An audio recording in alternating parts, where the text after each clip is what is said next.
सुप्रभात बच्चों। आज हम कक्षा 6 के इतिहास विषय का पाठ 3 आरंभिक नगर का पहला प्रकरण हड़प्पा की कहानी के बारे में पढ़ेंगे। तो चलिए करते हैं पाठ को शुरू। पाठ 3 आरंभिक नगर। पुराने भवन का संरक्षण होता है कि किसी चीज़ को सुरक्षित रखना, बचा कर रखना। जसपाल और हरप्रीत अपने घर के पास की गली में क्रिकेट खेल रहे थे। उन्होंने देखा कि कुछ लोग उस खंडहर घर की काफ़ी तारीफ़ कर रहे थे, जिसे गली के बच्चे भूतहा घर कहा करते थे। भूतहा का मतलब कि भूतों वाला घर। तब एक ने कहा कि इसकी वास्तुकला को तो देखो। तो दूसरी महिला ने कहा, क्या आपने कहीं लकड़ी पर इतनी सुंदर नक्काशी देखी है? हमें मंत्री जी को पत्र लिखकर कहना चाहिए कि वह इस खूबसूरत घर को सुरक्षित रखने के लिए इसकी मरम्मत कराने की व्यवस्था करें। यह सब सुनकर जसपाल और हरप्रीत ये दोनों सोचने लगे कि इस पुराने खंडहर से लोगों का इतना लगाव क्यों हो सकता है, यानी कि इस इतनी टूटा फूटा घर है, पुराना मकान है और लोगों का इतना लगाव क्यों है। तो आज हम पढ़ेंगे ऐसे ही पुराने नगर के बारे में, पुराने मकानों के बारे में। आपको याद होगा कि हमने अध्याय 2 में पढ़ा था आरंभिक मानव के बारे में। आरंभिक मानव इधर उधर घूमते रहते थे, यानी कि वो घुमक्कड़ जीवन व्यतीत करते थे। धीरे धीरे वे गुफाओं में रहने लगे थे, कृषि करने लगे, पशुपालन करने लगे और इस तरह से एक बसने की प्रक्रिया आरंभ हुई और फिर वो लोग स्थायी जीवन जीने लगे। और ऐसे करते करते उन्होंने पक्के घर बनाने शुरू कर लिए थे। उन्होंने सीख लिया था कि गुफाओं से घरों में कैसे रहना है। तो उनके घर कैसे थे, उनके नगर कैसे थे, उनके शहर कैसे थे। तो आज हम ऐसे ही एक नगर के बारे में पढ़ेंगे, हड़प्पा की कहानी। अक्सर पुरानी इमारत अपनी कहानी बताती है। लगभग 150 साल पहले जब पंजाब में पहली बार रेलवे लाइन बिछाई जा रही थी, तो इस काम में जुटे हुए इंजीनियरों को अचानक हड़प्पा पुरास्थल मिला, जो कि आधुनिक पाकिस्तान में है। यानी जो ये हड़प्पा का स्थान है, अब वर्तमान में वो पाकिस्तान में है। जब पहले पाकिस्तान देश नहीं बना था, ये भारत का हिस्सा था, उस समय हड़प्पा हमारे भारत में था, लेकिन अभी वर्तमान में ये पाकिस्तान में है। तो उन्होंने सोचा कि यह एक ऐसा खंडहर है जहाँ से अच्छी ईंटें मिलेंगी। यह सोचकर वे हड़प्पा के खंडहरों से हजारों ईंटें उखाड़कर ले गए, जिससे उन्होंने रेलवे लाइनें बिछाई और इससे कई इमारतें पूरी तरह से नष्ट हो गई। उसके बाद यानी कि लगभग 80 साल पहले पुरातत्वविदों ने इस स्थल को ढूंढा और तब पता चला कि यह खंडहर उपमहाद्वीप के सबसे पुराने शहरों में से एक है। चूँकि इस नगर की खोज सबसे पहले हुई थी और इसीलिए इसके बाद में मिलने वाले इसी तरह के सभी पुरास्थलों में जो भी इमारतें और जो भी चीज़ें मिली, उन्हें हड़प्पा सभ्यता की इमारतें कहा गया। और इन शहरों का निर्माण लगभग 4700 साल पहले हुआ था। जो खुदाई हुई थी उस स्थान की, वो तो हुई थी 150 साल पहले, जब लाइन बिछा रहे थे। और उसके 150 साल के बाद यानी उसके 70 साल बाद यानी 80 साल पहले पुरातत्वविदों ने इस स्थल को खोजा और वहाँ की खुदाई की, और जो उसमें शहर मिले बने हुए, वो लगभग 4700 वर्ष पहले बने हुए थे। तो इसके बाद देखिए कि एक प्रश्न है, प्राय पुरानी इमारतों को तोड़कर उनकी जगह नए भवन बनाए जाते हैं। क्या तुम्हें लगता है कि पुरानी इमारतों को सुरक्षित रखना चाहिए? तो हाँ, हमें लगता है कि पुरानी इमारतों को सुरक्षित रखना चाहिए, क्योंकि ऐसी जो पुरानी इमारतें होती हैं वो हमारी ऐतिहासिक विरासत होती है, इसीलिए उन्हें हमें सुरक्षित रखना चाहिए। इसके बाद देखिए कि इन नगरों की विशेषता क्या थी। तो इन नगरों में से कई को तो 2 या उससे ज़्यादा हिस्सों में विभाजित किया गया था। प्राय पश्चिमी भाग छोटा था लेकिन ऊंचाई पर बना हुआ था, और जो पूर्वी हिस्सा है वो बड़ा था लेकिन यह निचले इलाके में था। ऊंचाई वाले भाग को पुरातत्वविदों ने नगर दुर्ग कहा है और जो हिस्सा निचला था उस निचले हिस्से को निचला नगर कहा है।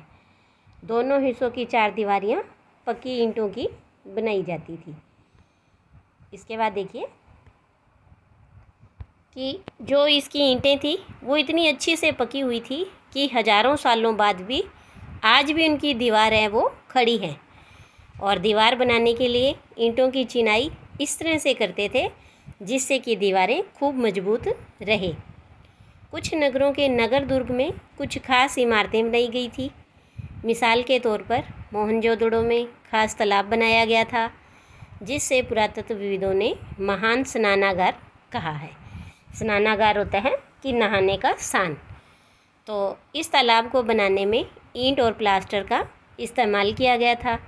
इसमें पानी का रिसाव रोकने के लिए प्लास्टर के ऊपर चारकोल की परत चढ़ाई गई थी और इस सरोवर में दो तरफ से उतरने के लिए सीढ़ियाँ बनाई गई थी और चारों तरफ कमरे बनाए गए थे और इसमें भरने के लिए पानी कुएं से निकाला जाता था और उपयोग के बाद इसे खाली कर दिया जाता था। शायद यहाँ कोई विशिष्ट नागरिक विशेष अवसरों पर स्नान किया करते थे।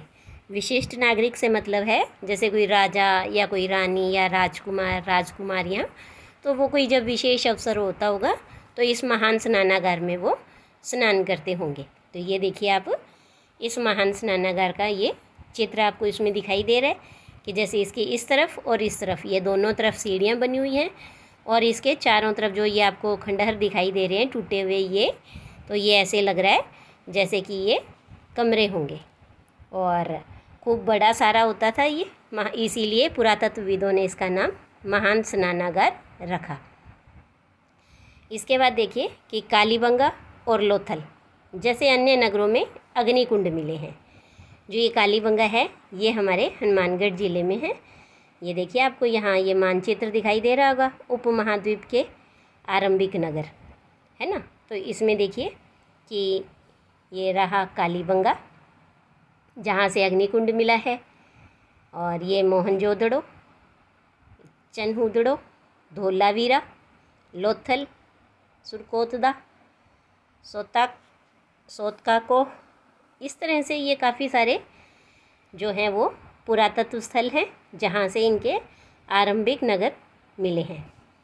तो जो ये कालीबंगा और लोथल हैं, ये कालीबंगा और ये लोथल जो गुजरात में है, यहाँ से इन्हें अग्निकुंड मिले हैं और संभवतः ऐसा लगता है कि यहाँ यज्ञ किए जाते होंगे।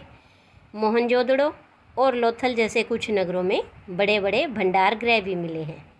आपको याद होगा कि हमने अध्याय 2 में भी भंडार गृह के बारे में पढ़ा था कि आरंभिक मानव ने धीरे धीरे भंडार गृह बनाने सीख लिए थे और जब उसने खेती करने लगा तो उसने उससे जो फसलें थी, अनाज पैदा हुआ, उनका भंडार करना शुरू किया था। तो इस तरह से यहाँ भी इन नगरों की खुदाई में भी बड़े बड़े भंडार गृह उन्हें मिले हैं। इसके बाद देखिए कि इन मानचित्रों में जो हमने अभी ये मानचित्र देखा है, इन स्थलों से इन्हें और क्या क्या सामान मिला है। तो ये जो नगर हैं ये अभी वर्तमान में कुछ स्थान तो पाकिस्तान के पंजाब और सिंध प्रांत में है, जैसे कि ये मोहनजोदड़ो है और सोतकाको है। ये जैसे इस तरह से कुछ स्थान हैं जो ये पाकिस्तान में हैं और कुछ हैं जो भारत के गुजरात, राजस्थान, हरियाणा और पंजाब प्रांतों में मिले हुए हैं। तो इन सभी स्थलों से पुरातत्वविदों को अनोखी चीज़ें मिली हैं, जैसे कि मिट्टी के लाल बर्तन मिले हैं जिनके ऊपर काले रंग के चित्र बने होते हैं। आपने देखा होगा जैसे मटके देखे होंगे मिट्टी के, उनके ऊपर काले रंग से चित्र आज भी हमें बनाए हुए मिलते हैं। इसके अलावा पत्थर के बाट, मोहरें, मनके यानी के मोती, तांबे के उपकरण और पत्थर के लंबे ब्लेड, इस तरह से बहुत सी चीज़ें हैं जो इंसानों पर खुदाई के दौरान मिली हैं। इसके बाद देखिए कि हम बात करते हैं भवन, नाले और सड़कें। इन नगरों के घर आमतौर पर 1 या 2 मंजिल होते थे। घर के आंगन के चारों ओर कमरे बनाए जाते थे। अधिकांश घरों में एक अलग स्नानागार होता था और कुछ घरों में कुएं भी होते थे। कई नगरों में ढके हुए नाले थे। इन्हें सावधानी से सीधी लाइन में बनाया जाता था और हर नाली में हल्की सी ढलान होती थी। ढलान आपको पता है ना, इस तरह से नीचे की तरफ, जिससे पानी क्या है, ढलान की तरफ बहता है ताकि पानी आसानी से बह सके। अक्सर घरों की नालियों को सड़कों की नालियों से जोड़ दिया जाता था और जो बाद में बड़े नालों में मिल जाती थी। आजकल भी आपने देखा होगा कि जैसे आपके घर का पानी है, आपके घर के बाहर नाली बनी होती है, उसमें जाता है और ये नालियाँ एक बड़े नाले से जुड़ी होती हैं। तो नालों के ढके होने के कारण इनमें जगह जगह पर मेन हॉल बनाए गए थे। मेन हॉल जैसे हम कह सकते हैं सीवर बनाए गए थे और जिनके ज़रिए इनकी देखभाल और सफाई की जा सके।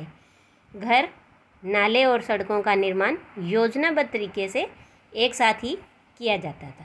यानी हम ये कह सकते हैं एकदम आजकल की तरह आधुनिक व्यवस्थित नगर था ये। तो यहाँ पर वर्णित घरों और पिछले अध्याय में वर्णित घरों में तुम्हें क्या अंतर दिखाई देता है? तो देखिए, आपको याद होगा हमने अध्याय 2 में मेहरगढ़ के घर के बारे में पढ़ा था। तो ये देखिए, ये जो चित्र है ये मेहरगढ़ के चित्र का है, मेहरगढ़ के घर का है। और ये है जो ये हड़प्पा सभ्यता में जो खुदाई के दौरान घर मिले उनका है। तो इन दोनों घरों में क्या अंतर है? तो सबसे पहले तो ये देखिए कि जो हड़प्पा के घर थे वो 1 या 2 मंजिल घर होते थे, जबकि मेहरगढ़ का घर है वो सिर्फ 1 मंजिल चौकोर आयताकार या चौकोर घर होते थे। इसके बाद देखिए कि दूसरा हम ये कह सकते हैं कि जो हड़प्पा के घरों में स्नान घर भी मिले हैं, कुएँ भी मिले हैं, जबकि मेहरगढ़ के घर में ना तो कुएँ होते थे और ना स्नानागार होते थे। हाँ, ये है कि वहाँ भंडार गृह जरूर थे, लेकिन भंडार गृह यहाँ भी हड़प्पा सभ्यता के दौरान भी हड़प्पा के जो नगर हैं वहाँ मिले हैं। इस तरह से देखिए कि हमने देखा हड़प्पा सभ्यता के बारे में, हड़प्पा नगर के बारे में, वहाँ के भवन, नाले और सड़कों के बारे में। और इसके बाद हम पढ़ेंगे इनका नगरीय जीवन कैसा था, ये लोग कैसे रहते थे, क्या काम करते थे। आज के लिए इतना ही। धन्यवाद।